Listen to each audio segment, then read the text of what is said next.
Hey, Verizon Center, time to get loud, time to get proud. Raise your voice and make some noise for your Washington Wizards. A 6-8 forward from Florida State, number 14, Thornton. A 7-foot forward from China, number 31, From Kansas, a 6'3" guard, number 12, Heinrich. From Southgate Prep in Connecticut, a 6'10" forward, number 7, Andre Blanche.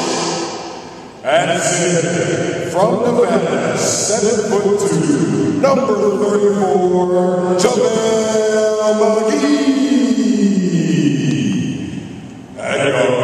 From Arizona, 6'4", number 9, Gilbert Arenas. And from Kentucky, a 6'4" guard. Give it up for the Great Wall of Chinatown, number 2, John Wall. You tell me about some of your experience again, you had? I was my senior year at Oxon Hill High School in 1989, 1990. I was a public address announcer for our boys basketball team. Then I went to Florida A&M University in Tallahassee, and I was a public address announcer for our men's and women's basketball team.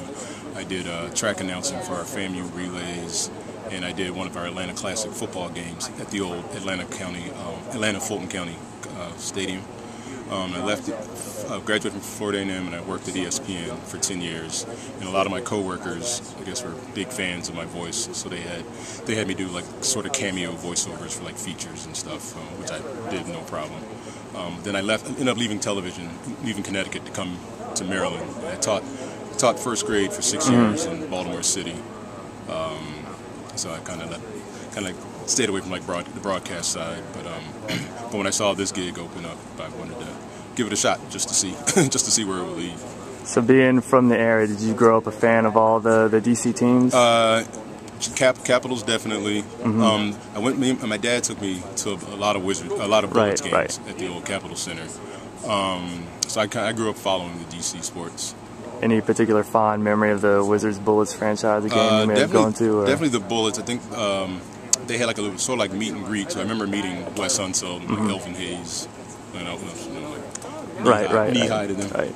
Now, did nerves start to set in a little bit tonight when you got to the microphone? Sort of. Well, when I first sat down, I was like, hey, please, just because I was practicing at home, I was stumbling over a few words a couple of times. So I was like in the back of my head, please don't stumble, please don't stumble. So, but then, once I got loose, I was fine. So when you signed up for this, did you imagine making it to the final 5?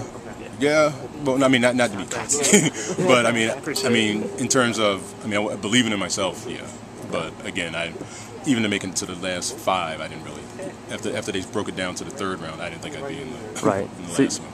You said your voice before when you worked at ESPN was used for some features. Is there any like commercials or anything that people would recognize? No commercials. Yeah, it was just hey, can you say this one line for me for this dramatic tease I'm working on? Okay. So, okay.